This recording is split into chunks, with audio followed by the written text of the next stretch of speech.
Nous entrons dans la chambre de ce grand enfant de 77 ans. Pierre a une passion, c'est la stib. Ici, chaque objet a une histoire. Ça, c'est un receveur. Quand les gens rentraient, ils devaient payer leur voyage. Il y avait un oblitérateur. Le receveur avait des tickets.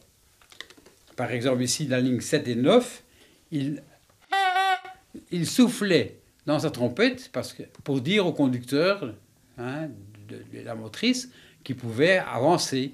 En 1953, ses parents emménagent près de l'arrêt Floride.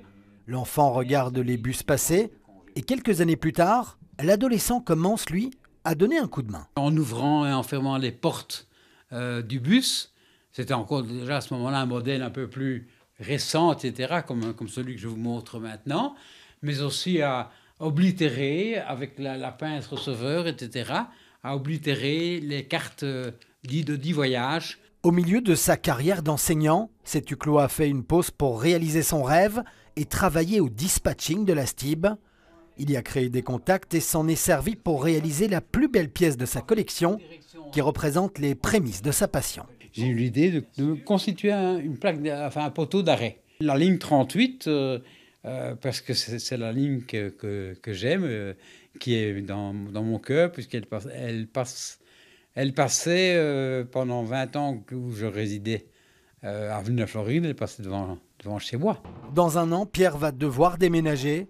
Alors l'heure de la relève a sonné, mais ce ne sera pas pour n'importe qui. Je voudrais pouvoir le donner. Parce que je n'ai pas, vu mon âge, 77 ans, la possibilité ni la santé pour pouvoir refaire ce musée une 7e fois dans un autre appartement. Et je voudrais qu'il me survive. Qu'après ma mort, ce musée existe encore, que je puisse faire plaisir à quelqu'un, un passionné de la stib ou quelqu'un d'autre qui a envie de posséder ce musée.